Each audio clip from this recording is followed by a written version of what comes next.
Ce programme vous est présenté par le Salon des maires et des collectivités locales.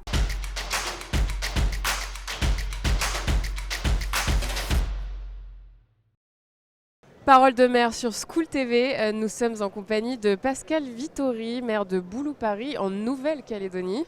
Bonjour, merci d'être avec nous. Bonjour. Alors dites-moi, c'est combien d'habitants Boulou-Paris ? Alors c'est 3700 habitants. On fait partie de la province sud et on est situé à peu près au milieu de la province sud, à un quart d'heure au nord de l'aéroport international. Combien d'établissements scolaires ? Alors on a une maternelle mais avec une classe donc, qui est décentralisée en tribu, à la tribu de Nassira. Et puis la maternelle principale est au centre du village. Et puis de l'autre côté donc, de la RT1, on a l'école primaire.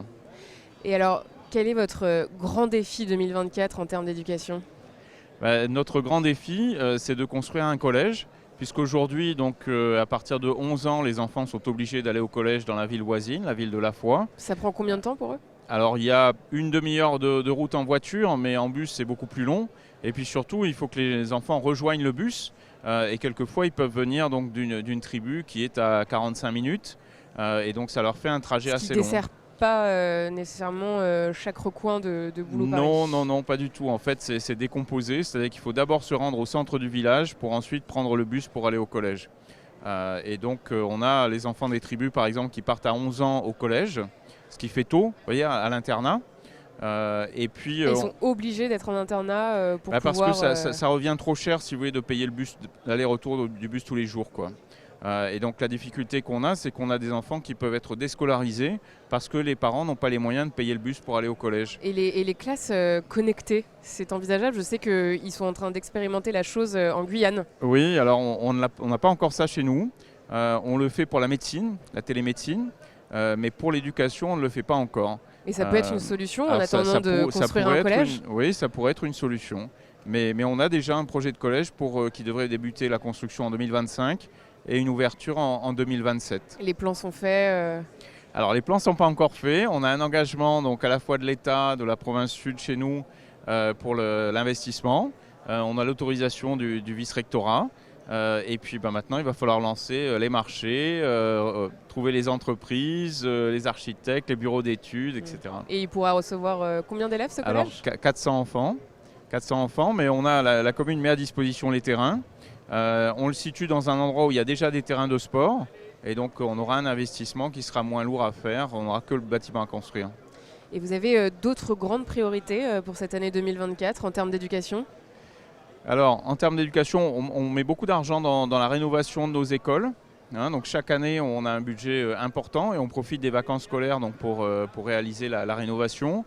Dernièrement, on a équipé aussi nos écoles en panneaux solaires puisqu'on a un fort taux d'ensoleillement chez nous et donc ça nous permet de produire de l'électricité et de faire en sorte que les écoles soient autonomes en consommation électrique. Elles le sont ou elles sont Elles le sont. Non, okay. Elles le sont aujourd'hui. Donc on peut dire qu'elles produisent plus d'énergie qu'elles n'en consomment, vos écoles ?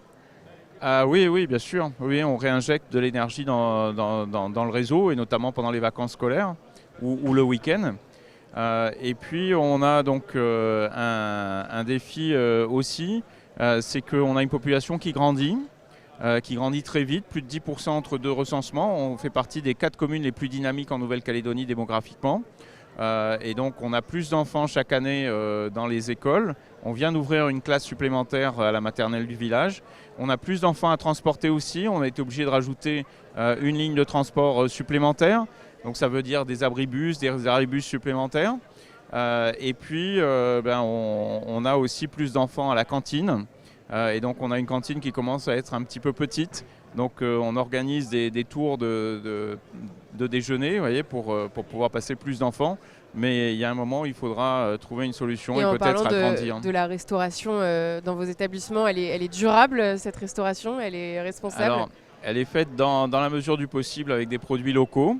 En fait, la restauration n'est pas faite sur place. C'est un traiteur qui prépare donc les repas, qui les livre et elle est uniquement distribuée aux enfants dans notre cantine municipale. Et c'est majeur pour vous, les enjeux environnementaux ? Vous sensibilisez les enfants à cette problématique ? Alors d'abord parce qu'on est une commune rurale, on est une commune agricole et que c'est important pour nous de faire travailler aussi nos agriculteurs. On est aussi conscient des problèmes climatiques, du changement climatique. Alors on n'a pas trop de problèmes avec la montée des eaux chez nous, l'eau monte, mais pour le moment ça ne pose pas de difficultés majeures. Par contre on a beaucoup de problèmes avec, on a eu 2 années là, avec le phénomène La Niña, 2 années de pluie intense qui nous ont abîmé nos routes, abîmé nos ponts. Et donc on a eu des difficultés pour le transport scolaire, pour emmener les enfants à l'école. Et puis on a bien sûr la température qui augmente. C'est-à-dire que traditionnellement en Nouvelle-Calédonie, les températures maximum en été c'était 32-33 degrés. Depuis quelques années, on monte systématiquement à 36 degrés. Et puis il y a un phénomène dont on parle peu aussi dans le changement climatique, qui est l'augmentation des vents, très importante. Et donc on a beaucoup plus de vent que par le passé. Et ça pose des problèmes même en termes économiques, parce qu'aujourd'hui, nos petits pêcheurs côtiers ont du mal à sortir pour pouvoir pêcher. Merci beaucoup Pascal Verrotti. Merci beaucoup, bonne journée.